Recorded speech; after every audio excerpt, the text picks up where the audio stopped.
이때가 좀 애매하거든요.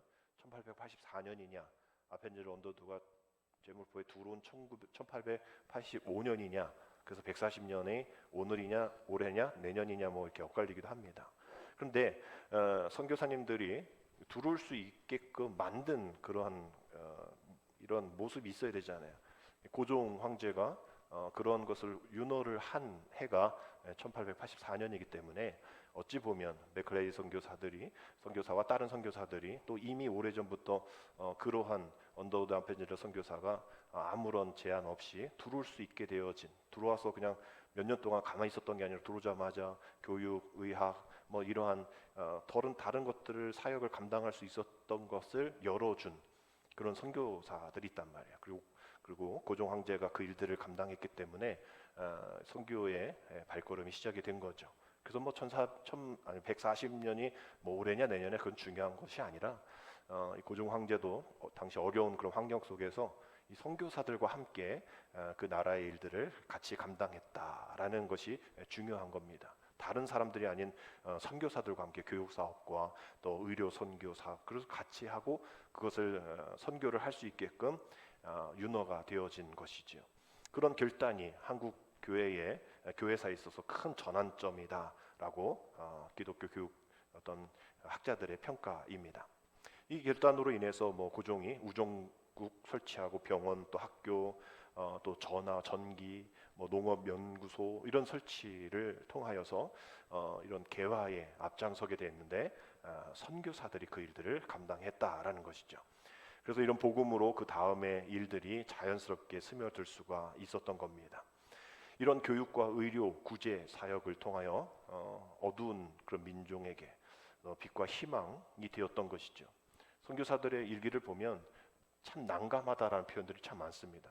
와봤더니 뭐 여성은 뭐 아무것도 할 수 없고 또 있는 남성은 늘 술, 담배, 마약에 쩌들어 있고 또 글도 못 읽고 다음 세대들이 뭐 어떻게 할 것도 없고 이러한 일들 속에서 참 어둡다.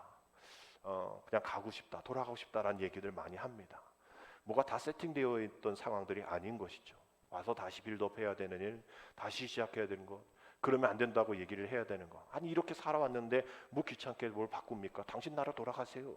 이러면서 또 제대로 이렇게 받아들이지 않는 그런 문화들, 그런 어려움 속에서 이 일들을 잘 감당했단 말이에요. 결국은 다른 어떤 한 나라의 다른 나라 사람이라 생각하지 않고 우리 많은 그 선교사들은 우리의 이웃이다, 우리의 가족이다. 우리 예수님처럼 이 사회적 약자의 고통을 우리가 돌봐야지 누가 돌보겠어 하면서 그 젊은 사람들 또 그 젊은 청년들이 그 나라에서 미국에서 영국에서 어디든지 자신의 사회적인 지위를 높일 수 있음에도 불구하고 다 포기하고 우리 아무도 모르는 그 나라에 와서 그렇게 친구가 되어주고 공감해주고 또 치유해주는 그런 모습이 주님의 사랑으로 이렇게 스며들어서 한국교회가 그렇게 성장하는 그러한 큰 시작점이 되었던 것을 우리는 기억합니다. 예수님의 행동을 잘 따라했기 때문인 것이죠.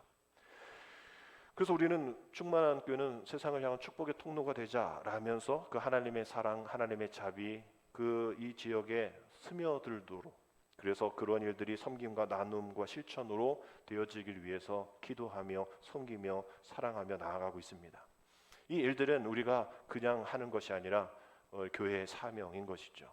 요한복음 17장 23절에서 예수님이 이런 말씀하셨죠. 곧 내가 그들 안에 있고 아버지께서 내 안에 계시오 그들로 온전함을 이루어 하나가 되려 함은 아버지께서 나를 보내신 것과 또 나를 사랑하신 같이 그들도 사랑하신 것을 세상으로 어떻게 알게 하려 함이로다. 알려주지 않으면 모른다는 거죠. 행동하지 않으면 모른다는 거예요. 그냥 내가 너 사랑해, 내가 너를 위해서 기도하고 있어, 그냥 말만 해서는 안 된다는 거예요. 그렇게 보여주고 세상이 보고 믿도록 하나됨을 위하여, 온전함을 위하여, 그 일들을 위하여 우리가 살아가야 한다는 거죠. 사도 바울도 역시 고린도전서 10장 23절 24절에서 이렇게 이야기합니다. 모든 것이 가하나 모든 것이 유익한 것이 아니요 모든 것이 가하나 모든 것이 덕을 세우는 것이 아니니 누구든지 자기 유익을 구하지 말고 누구의 유익을? 남의 유익을 구하라라고 선언하고 있습니다. 주님도 마찬가지로, 또 사도 바울도 마찬가지로, 우리도 마찬가지로 나의 유익이 아닌 남의 유익, 그것을 온전하게 하기 위한 그 나눔의 사랑의 실천이 있어야 한다라는 것을 오늘 사회복지 주일 통해서 우리가 함께 나누고 있는 말씀인 것이죠. 특별히 오늘 본문에 나오는 말씀을 보면 그 이웃 사랑에 대한 이야기들이 구체적으로 나와 있습니다. 오늘 우리가 읽은 본문이 레위기인데 우리가 창세기부터 쭉 읽어 나가다가 민수기와 레위기에 딱 닥치면 그냥 건너뛰는 경향이 있습니다. 뭐 제사 얘기가 너무 많이 나오고요. 그 얘기가 그 얘기인 것 같고 지금 우리의 상황과 뭐 아무것도 뭐 상관이 없는 것 같은 그러한 뭐 이야기들이 너무 많이 나와서 레위기를 그냥 뛰면서 뭐 일독했다 하시는 분도 계시죠. 근데 이 레위기를 그냥 그러려고 썼던 게 아니겠죠. 유익이 있겠죠. 그래서 복잡하고 어려운 것은 현상이지만 왜 이 복잡하고 어려운 것들을 왜 성경에 썼을까, 넣었을까 한번 자세히 한번 생각해 보면 그 제사 제도의 많은 부분을 차지하고 있는 것이 결국은 하나님과 하나님의 백성 또 그 백성과 백성 사이에서 어떻게 살아야 하는지에 대한, 그렇게 하지 않으면 이렇게 된다라는 것을 경고하면서 그럼 이렇게 해야 돼라는 것을 알려주는 법이 그 제사법인 거였죠. 우리가 볼 때는 별거 아닌 것 같아도 정말 하나님 백성으로서 이 사회에서 이렇게 살아야 돼라는 것이 이 레위기 안에 많이 담겨져 있다라는 겁니다. 그래서 하나님과의 관계 속에서 나아가는 바른 방법, 또 세상과의 바른 방법들을 잘 가르쳐 주기 위한 목적이 있는 책인 것이죠. 이 레위기의 결론을 우리는 이렇게 볼 수 있습니다. 레위기 19장 18절 우리 같이 읽어보겠습니다. 원수를 갚지 말며 동포를 원망하지 말며 내 이웃 사랑하기를 내 자신과 같이 사랑하라. 나는 여호와이니라. 아멘. 이게 레위기의 큰 주제 목적인 거죠. 뭐 제사가 어떻게 복잡하고 이것은 그냥 부수적인 거고 왜 그렇게 해야 하는지 우리 주님도 말씀하신 것처럼 내 이웃 사랑하기를 누구와 같이? 내 몸과 같이, 내 자신과 같이 사랑하기 위해 이러한 방법을 알려주는 거야. 다 여호와 하나님이야 라고 얘기를 하는 거예요. 원수 갚지 말고 동포를 원망하지 말고 내 이웃 사랑하는 것, 내 자신과 같이 살아야 해. 그러면서 이야기해 주시는 오늘 우리가 읽은 이 추수의 방법이 뭐 효율적이진 않죠. 뭐라도 있습니까? 밭의 가장자리는 그냥 남겨두려는 거예요. 또 땅에 떨어진 곡식이 있다면 그냥 줍지 말라는 겁니다. 그냥 뭐 실수로 떨어지는 것도 뭐 그렇지만 곡식단을 들어 올릴 때 이렇게 떨어지는 것도 다 줍지 말래요. 거기에 또 포도까지도 동일하게 그것을 적용하라 얘기합니다. 그리고 그냥 줍고 떨어진 것 줍지 않는 것에서 끝나는 것이 아니라 포도는 오로지 한 번만 수확해라라는 거예요. 여러 번도 안 돼. 그래서 잘 익은 포도송이만 추하고 나중에 익은 것들은 그냥 두라는 거예요. 누굴 위해? 가난한 자를 위해서. 거기에 거주하는 이민자들, 즉 외국인 노동자들을 위해서 남겨두어라라는 뭐 지금의 추수법과 전혀 다른 그러한 방법으로 이야기하고 있는 것이죠. 구약에 나오는 많은 이야기는 결국은 인간이 어떤 삶을 기본적으로 어떻게 무엇을 살아야 하고 또 어떻게 살지 말아야 될지에 대한 문제에 대한 깊은 생각을 하게끔 만드는데요. 호세아 6장 6절에 보면 거기서 하나 얘기를 해주는 것이 나는 인애를 원하고 제사를 원하지 아니하며 번제보다 하나님을 아는 것을 원한다라는 말씀이 나옵니다. 여기서 이제 인애라는 것이 바로 이스라엘 백성들이 가져야 할 그 책임감이라는 것이죠. 책임적인 유대감이라는 거예요. 너와 내가 아니라 우리라는 거죠. 너는 이방인이고 너는 외국인이고 너는 그냥 이주민이고 그게 아니라 우리라는 그런 책임감. 이것이 종교의 의무인 동시에 이 사회적인 연계를 가져야 한다라는 그런 이야기를 하고 있는 겁니다. 하나님을 아는 하나님의 그 뜻을 알아야 된다라는 이야기인 것이죠. 그래서 구약 성서는 도움이 필요한 그런 고난 중에 있는 자들을 인간답게 살 권리에 대해서 다양하게 언급하고 또 구체하고 있는데요. 오늘 이어지는 13절 14절의 말씀 보면 너는 내 이웃을 억압하지 말며 착취하지 말며 품꽃의 삭을 아침까지 밤새도록 내게 두지 말며 너는 귀먹은 자를 저주하지 말며 맹인 앞에 장애물을 놓지 말고 내 하나님을 경외하라. 나는 여호와니라 라는 말씀을 하고 있습니다. 이 유대 공동체에 이 대상들이 좀 낄 수가 없죠. 그런 대우받지도 못한 사람들입니다. 그런데 이 사람들을 잘 배려해라. 잘 배려해라. 다 이렇게 강하게 요구를 하고 있어요. 그래서 이 주님께서도 마찬가지 사회적인 약자를 또 도와줘야 할 이들을 특히 가난한 자들에 대해서 지나칠 정도로 자세하고 또 구체적으로 이렇게 해라 저렇게 해라 말씀하고 있습니다. 그 전체적인 이야기를 들어보면 왜 그렇게 하셨을까 하나님이 또 주님이 왜 그러셨을까? 그냥 이방인이 이방인이고 외국인 외국인이지 왜 그러셨을까? 그런 거 소외받은 그들이 삶에서 그렇게 할 수밖에 없는 자격이 되었으니 그냥 그들이 그런 뭐 이 땅에서 뭐 외국인들이 뭐 이렇게 자국민처럼 그렇게 대우받아야 해? 이렇게 생각할 수 있는 것들이 있는데 성경에서는 시편 119편 19절에 이런 이야기를 하고 있죠. 우리에게도 주는 말씀일 겁니다. 나는 땅에서 나그네가 되었사오니 주의 계명들을 내게 숨기지 마소서. 무슨 얘기입니까? 우리 모두가 다 하나님 앞에서 이방인이라는 거예요. 너가 무시하는 이방인, 네가 무시하는 그런 소외받은 자, 네가 무시하는 사회적인 그런 어려운 자들, 다 우리가 하나님 앞에서는 그러한 사람들이라는 거예요. 근데 네가 뭐라고? 네가 뭐가 잘났다고? 하나님 앞에서 그들을 무시해. 하나님 앞에서 그들을 멀리해. 안 돼. 그러한 대우 당연히 받을 존재라고 여기면 안 된다는 거예요. 너도 그러한 사람인데 왜 그렇게 대우를 하니? 그들의 권익을 존중해주고 더불어 살아가는 공동체를 만들어가는 것이 중요해라고 이야기를 하는 것이죠. 결국은 하나님 나는 무엇인가? 소유의 정도인가? 뭔가를 많이 가지고 있고 내가 뭔가 명예를 가지고 있고 내가 뭔가 누리고 있고 뭐 이런 것들이 하나님 나라의 필요 충분 조건인가? 성경 그렇게 얘기하지 않잖아요. 결국엔 이 소유의 정도는 아니다라고 뭐 부자에게 또 부자 청년에게 또 너무 많아서 창고를 더 지어야 되나 고민하는 이에게 네 생명 떠나면 이게 다 누구 거냐 이렇게 물어보실 정도로 결론은 나눔의 정도가 우리의 모든 믿음의 신앙의 교회의 진정한 건강성이다라고 이야기를 하는 것이죠. 우리 웨슬리 목사님도 늘 이야기하는 것이 열심히 일하고 열심히 돈 벌어라 이렇게까지 끝난 것이 아니라 많이 나눠줘라 이렇게 세 가지를 늘 외쳤던 분입니다. 열심히 돈 벌어 우리 젊은 청년들 뭐 요즘 일 안 하는 청년들도 많다고 하는데 뭐 그들만 뭐라 그럴 게 아니라 그렇게 일할 수 있는 그런 환경들도 마련해 주는 것이 또 필요하겠죠.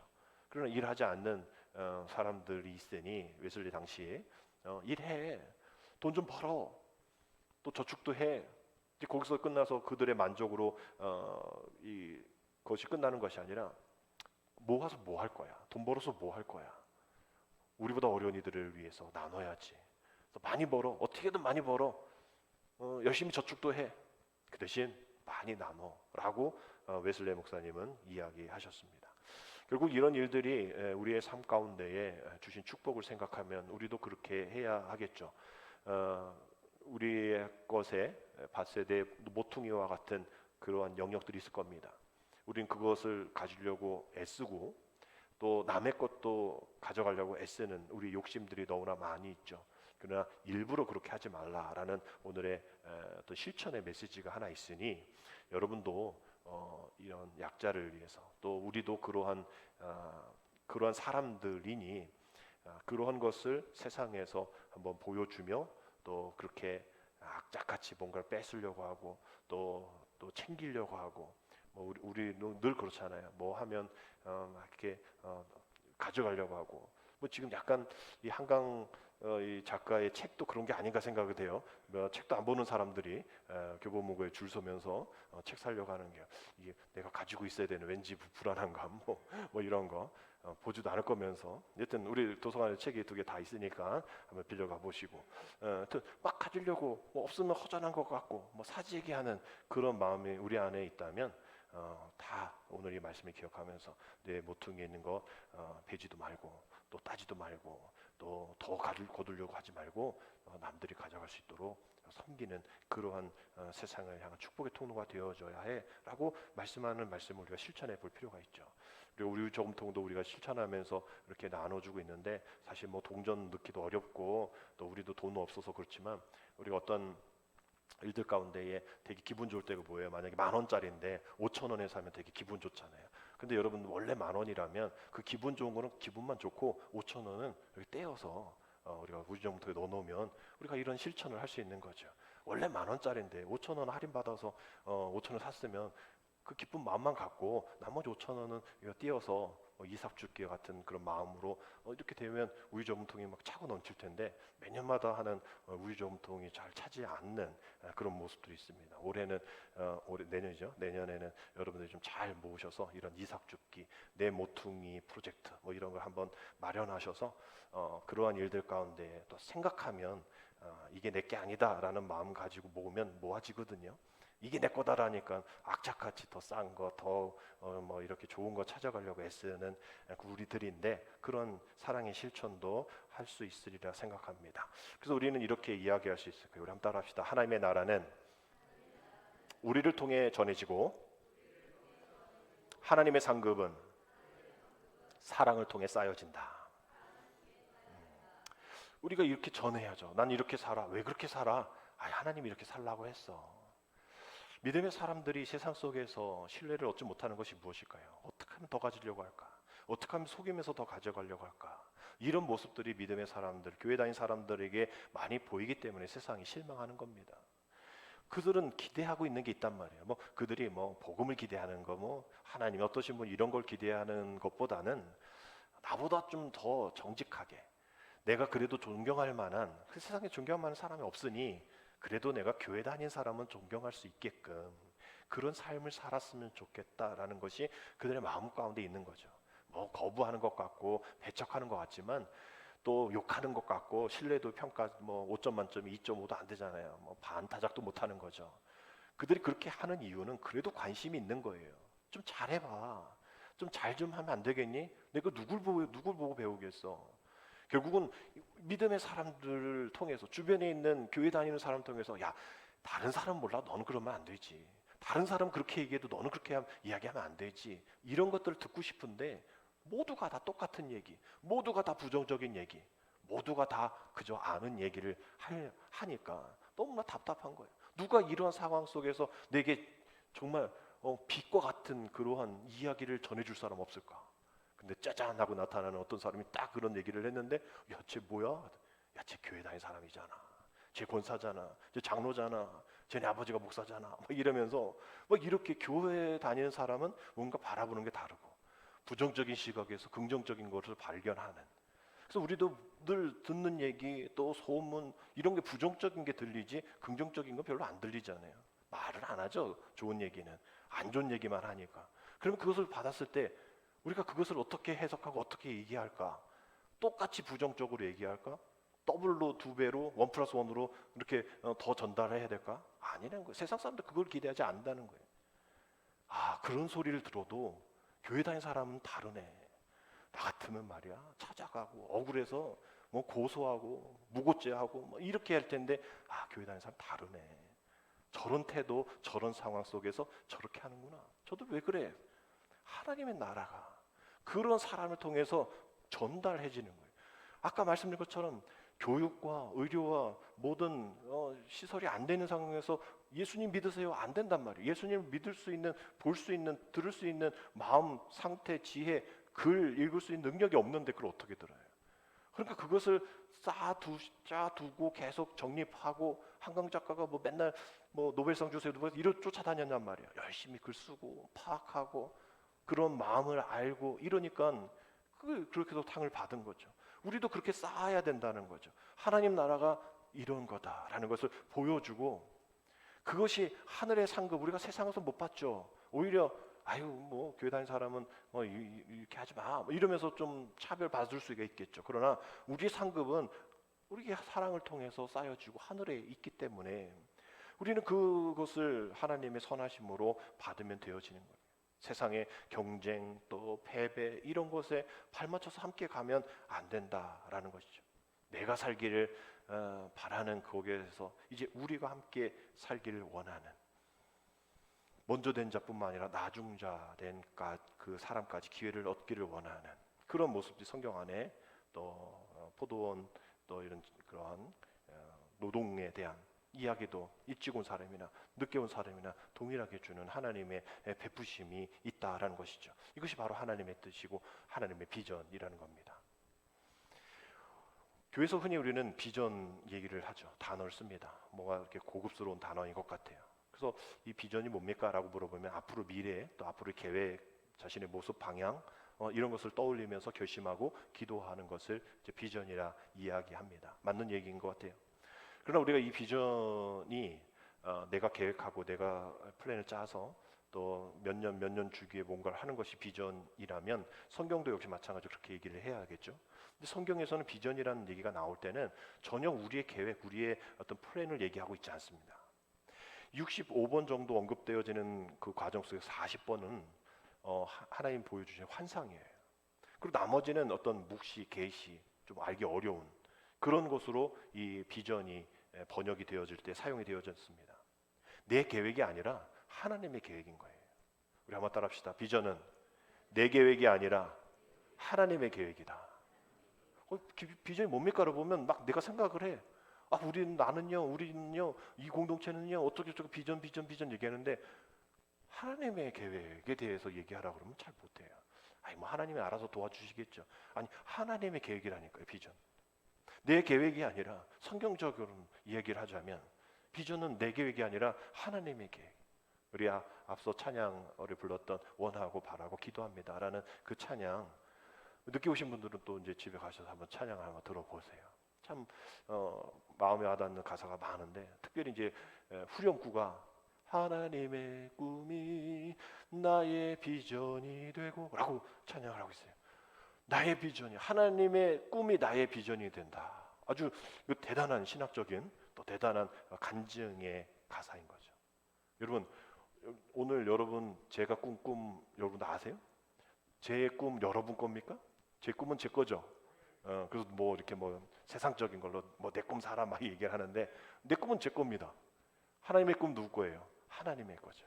하나님의 꿈입니다. 하나님의 그 꿈, 내가 이래라 저래라 할 수 없는 그 하나님의 꿈이 나의 뭐가 되고 비전이 되고 하나님의 꿈이 나의 비전이지 나의 꿈이 나의 비전이 되어지면 잘 되는 것 같죠. 사람들이 모여서 함께 이루어지는 것 같죠. 그러나 반석 위에 지은 집이 아니야. 모래 위에 지은 집과 같은 집이잖아요. 집은 건설되어 있잖아요. 그러나 폭풍이 울고 또 우박이 내리고 막 자연재해가 있을 때는 그냥 떠내려갈 수밖에 없는 건물째 떠내려가잖아요.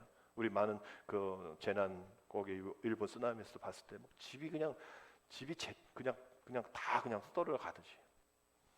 그러니까 하나님의 꿈이 나의 비전이 되어지기 위해서 내가 원하고 바라고 기도합니다. 이게 그냥 기도합니다 끝나지 않고 원하고 바라고 기도한다라는 그 찬양의 가사.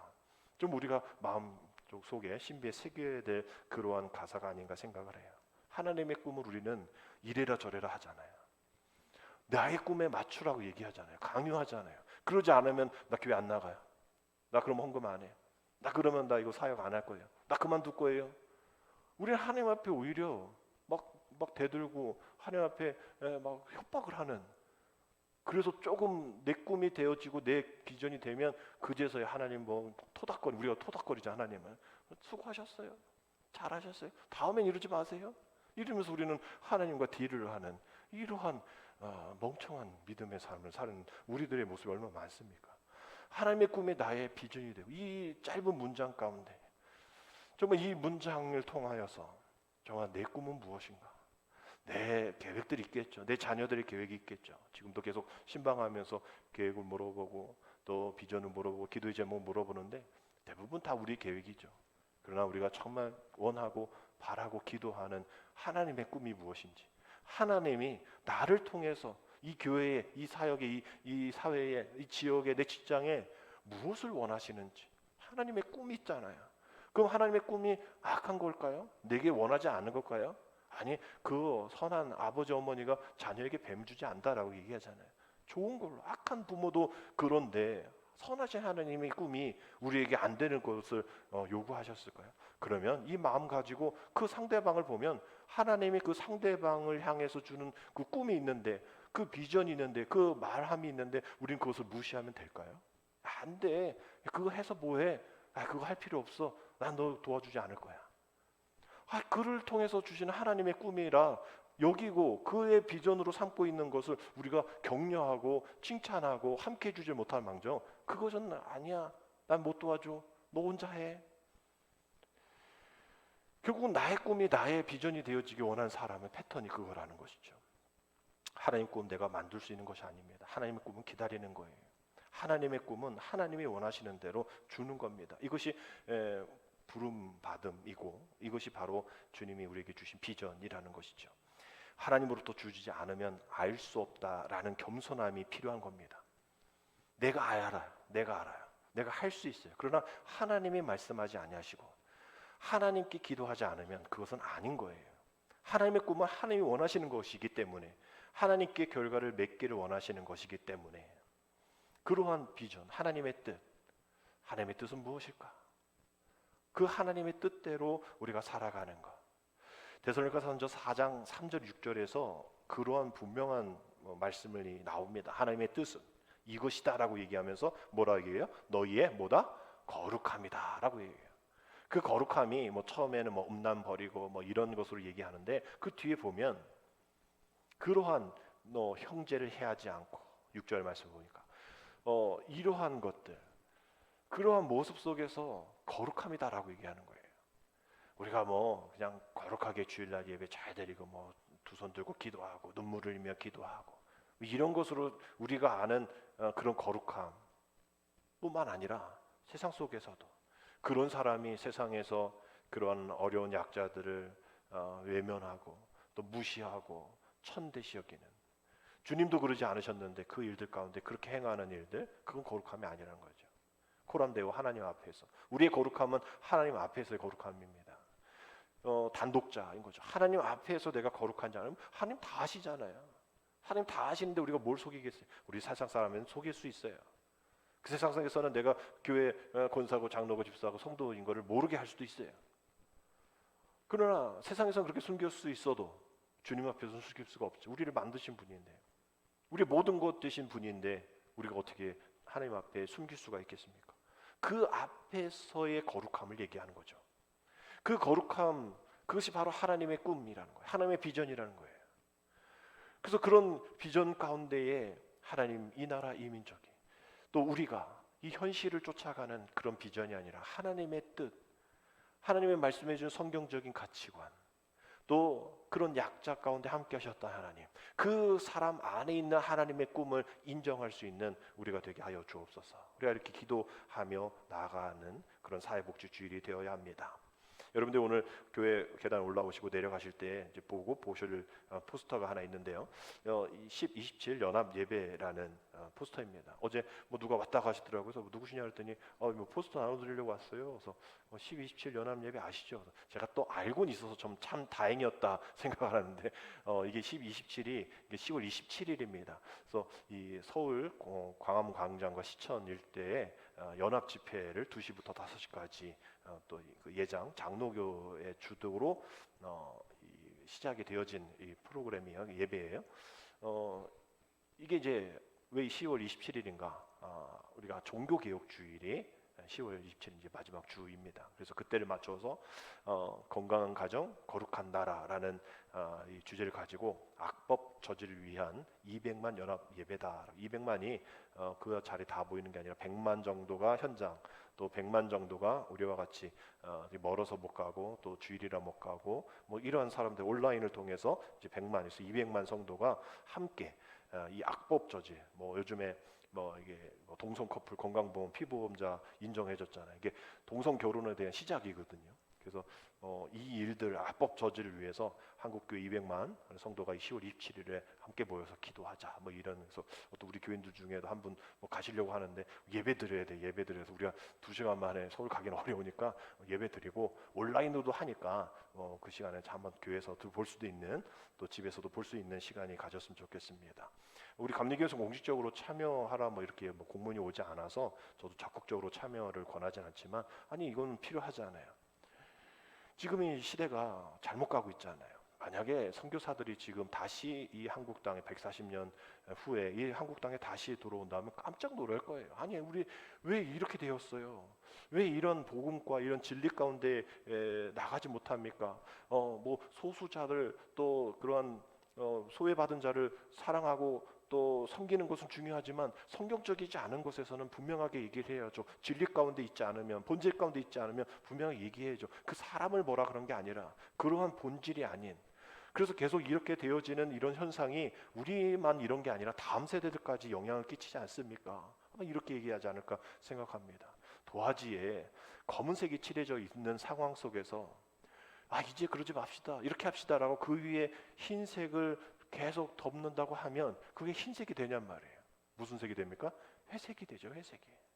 회색이 되어지는 거예요. 근데 우리는 계속 그 회색 위에 또 흰색을 덧칠하고, 또 회색이 되면 또 그 위에 흰색을 덧칠하고, 우리는 그런 다람쥐 쳇바퀴 돌듯이 그렇게 갑니다. 부흥 한국교회가 140년 전부터 계속 이어져 나올 때에 분명한 데이터베이스가 있잖아요. 한국교회가 부흥했던 그때는 1900년대에 원산대 부흥 운동을 통하여 평양대 부흥, 그 통해서 우리가 한국교회가 성장했단 말이에요. 그래서 2000년 전에 또 좀 수그러들어서 지금 이렇게 어려운 상황 속에 있는데 왜 그럴까? 또 성장의 원동력은 무엇일까? 결국은 회개였잖아요. 너도 나도 자랑이 아니라 너도 나도 회개였다는 거예요. 내가 이 사람한테 돈을 꾼 걸 안 갚았네요. 내 이 사람한테 무시했네요. 이 사람도 욕했네요. 저 사람한테 이런 유언비어를 퍼뜨렸네요. 정말 죄송합니다 라면서 하나님 앞에 회개하는 것뿐만 아니라 그 사람에게 미안하다고 용서를 구하는 그러한 일들이 원산대 부흥을 통해서 평양대 부흥을 통해서 이게 일어났단 말이에요. 그러면 지금 우리도 그런 검은색으로 위에서 흰색을 칠하는, 매주일마다 흰색 칠하는 일들을 해서 세상 앞에 나는 흰색입니다라고 얘기하지만 사람들이 볼 때는 회색이란 말이에요. 선명하지도 않고 화려하지도 않은, 뭔가 가면 묻을 것 같은, 오히려 세상이 더 화려하고 세상이 더 선명한 그런 모습 속에서 회색은 싫어하는, 주님도 그렇게 하지 말라, 여기저기 발딛지 말라, 두 주인 섬기지 말라 얘기하는 게 회색 같은 그 회칠한 무덤, 그렇게 덧칠하는 무덤, 그런 무덤의 삶을 살지 말라. 왜? 그 안이 무덤이라는 거, 그 안이 검은색이란 말이에요. 냄새 난단 말이에요. 그런 거 살지 말고 하얘지도록 깨끗이 씻고 회개하고 다시 주님 앞에 나 흰색으로 다시 한번 우리가 깨끗함을 얻는 그런 일들이 필요하지 않을까라는 그런 마음에서 이 시대를 바라보고 이 연합 예배를 통해서 오늘 말씀을 기억하면 정말 하나님이 우리에게 말씀하시는 그 말씀을 우리가 잘 깨닫으리라 생각합니다. 그래서 모여가지고 그냥 결단만 하고 기도만 하는 게 아니라 거기 안에서 이제 그 주최 측에서 이제 사회적인 책임을 이제 우리가 이렇게 행사하면서 하겠습니다 하면서 200억 정도를 이제 모금을 후원을 하고 있더라고요. 지금 얼마 정도 모였는지 모르겠지만 이 200억 정도를 모여서 그 주최 측에서 이야기를, 이 헌금은 사회적인 약자들에게 실질적인 지원금으로 사용될 예정이고 한국교회는 신앙뿐 아니라 사회적인 역할도 함께 다 하고 있음을 보여주겠습니다 라면서 그 헌금의 사용을 이야기합니다. 자립 준비 청년들, 또 탈북민들, 미혼모 돌봄 단체에게 그 200억의 규모를 또 헌금을 또 이제 전달한다라고 얘기를 해요. 더불어서 거기 안에 헌혈차들이 좀 있나 봐요. 헌혈 캠페인도 동시 진행하면서 이러한 단순히 기도를 넘어서 실질적인 사회적인 책임도 다할 것입니다 라면서 이런 행동으로 옮기는 구체적인 도움을 주기를 원하는 그런 일들을 행한다고 합니다. 이사야 29장 23절 24절에서 그의 자손은 내 손이 그 가운데에서 행한 것을 볼 때에 내 이름을 거룩하다 하며 야곱의 거룩한 일을 거룩하다 하며 이스라엘의 하나님을 경외할 것이며 마음이 혼미하던 자들도 총명하게 되며 원망하던 자들도 교훈을 받으리라 하셨느니라 라는 말씀이 나옵니다. 세상 사람들은요, 믿음의 사람들, 우리 교회를 향해서 좀 제발 사회적 약자를 좀 도와라, 어려운 이들을 좀 도와라 라고 얘기를 합니다. 근데 사실상 왼손 오른손 그걸 한 걸 잘 알리지 말아라 라는 그 말씀 때문인지 우리는 잘 드러내지 않죠. 그래서 그런지 세상 사람들은 잘 모릅니다. 그러나 이 사회복지의 뭐 80%는 우리 기독교가 감당을 하고 있죠. 뭐 불교 천주교가 10%하고 나머지 무교가 뭐 10% 하고 있는데 우리가 기독교인이 정말 대부분의 사회복지를 다 감당하고 있습니다. 근데 그걸 잘 몰라서 너 좀 세상에 좀 그러한 복지를 좀 해라. 근데 우리는 하고 있는데 그들은 그렇게 느꼈다면 아까 말한 것처럼 잘 못 보여준 거죠. 어떤 기관, 어떤 큰 단체에서만 그 일들을 한다라고 느껴지는 거겠죠. 우리가 옆에 있는 이웃이 그 일들을 감당한다라는 것을 잘 모르기 때문에 그 행한 것을 만약에 보면 그것을 야, 교회에서 다니는 사람 다르구나, 내가 잘못 생각했구나, 그러면서 하나님까지 경외하면 일이 나을 텐데 앞서 말씀드린 것처럼 이러한 동성애들 또 뭐 이러한 성소수자 LGBTQ 뭐 이런 그러한 이 혼미한 마음이 혼미한 이들 아니 뭐 다 좋은 게 좋은 거고 그들의 인격도 중요한 거 하나님은 사랑이시라면서 예수님도 그런 창녀 또 세리 그런 병든 자들과 함께 하셨잖아. 이 사람들하고 함께하고 축복하는 게 뭐가 문제야? 뭐 우리 감리교에서는 그렇게 축복해가지고 퇴해된 분도 계시고 또 그분들 지지하는 분들도 지금 소송권에 들어가고 있단 말이에요. 뭐 하나님의 사랑으로 기준으로 보면 뭐 괜찮은 일이겠지만 교단법이 동성애를 찬성하면 뭐 퇴해되어지는 뭐 바로 퇴해는 아니고요. 이렇게 과정을 통해서 그것을 교단법을 인정하지 않으면 뭐 퇴해될 수밖에 없는 상황인데 그렇게 됐단 말이에요. 이러한 혼미한 그러한 사람들도 어떻게 된다? 총명하게 된다라는 거예요. 또 지적하고 손가락질하고 교회가 그러면 안 되지, 목사가 왜 그래, 장로가 말 그러면 안 되지 이러면서 원망하는 자들도 뭘 받으리라? 교훈을 받으리라. 여러분 우리가 이런 모든 것들이 그 가운데에서 행한 것들을 볼 때에라는 거예요. 그래서 우리는 그것을 아까 말한 것처럼 모퉁이에 있는 것까지 다 긁어 모으려고 하니까 사람들이 그걸 못 보는 거죠. 정말 그렇게 남겨두고 또 섬기며 사랑하는 일들 또 이 시대 가운데 정말 잘못되어져가는 미혹되어져는 것을 향해서 누군가가 소외받겠지만 그 소외받은 것이 하나님의 진리 가운데에 진정한 하나님의 나라에 의한 그러한 일들임을 보여줄 수 있는 그러한 하나님의 은혜.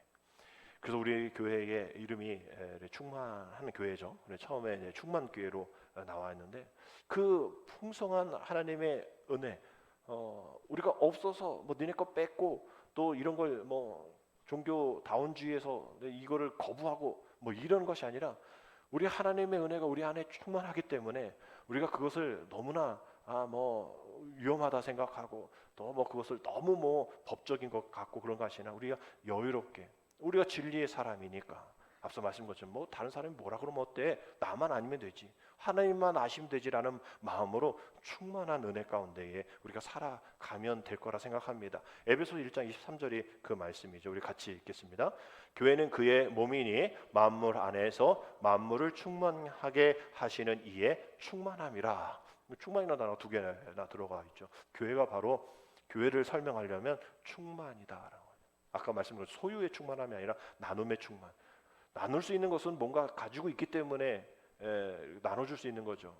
그것이 우리에게 축복이죠. 오버플로우잖아요. 그냥 우리가 그냥 없으면 우리가 나눠줄 수 없지만 넘치면 계속 넘치면 나눠줄 수 있는 그런 모습처럼 교회가 그의 몸이다. 만물 안에서 만물을 충만하게 하시는 그냥 충만하게 하시는 것이 그냥 이 교회다라고 끝나는 것이 아니라 그 교회를 운영하고 계시고 그 교회를 지키시는 분이 그 충만하게 하시는 그 충만한 분이시다라고 얘기를 하고 있는 고백이잖아요. 정말 아름다운 고백이고 우리의 교회에 정말 우리의 방향, 우리의 비전이 바로 이런 것이 아닐까 생각해요. 하나님은 충만하신 거예요. 하나님의 꿈은 충만하신 거예요. 모자르지 않아요. 왜 하나님 왜 이만큼밖에 못 해주냐? 왜 불평할 필요도 없는 거예요. 하나님의 충만함이 있기 때문에. 그래서 결국은 이런 오늘의 말씀을 생각하고 또 12, 17 연합 예배를 통해서 우리가 기도하며 나갈 때에 단 한 가지 놓치지 말아야 될 것은 하나님이 충만하시니 우리가 너무 욕심 부리지 않아도 된다라는 거예요. 다윗이 범죄했을 때 나단 선지자가 막 친구잖아요. 친구니까 막 할 수 있는 얘기 뭐예요? 너 뭐가 부족해가지고 그렇게 죄를 저질러? 왜 남의 여인을 그렇게 탐해?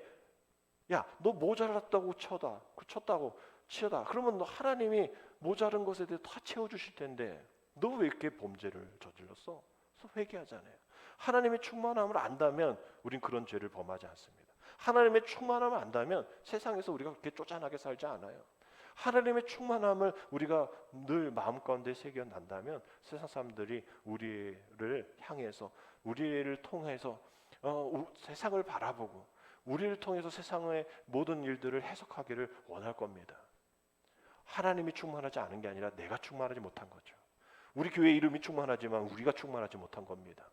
하나님은 늘 우리에게 충만함으로 채워주시고자 하시지만 우리가 그것을 간절히 바라고 원하고 기도하지 않기 때문인 것이죠. 바라기는 오늘 사회복지주의를 통하여서 그 충만하지 못한 이들에게 충만함을 전달해주고, 또 여전히 내가 충만하지 못하다면 그 충만하신 그 주님의 충만함으로 충만케 되어지는 역사가 일어나기를 주님으로 축복합니다.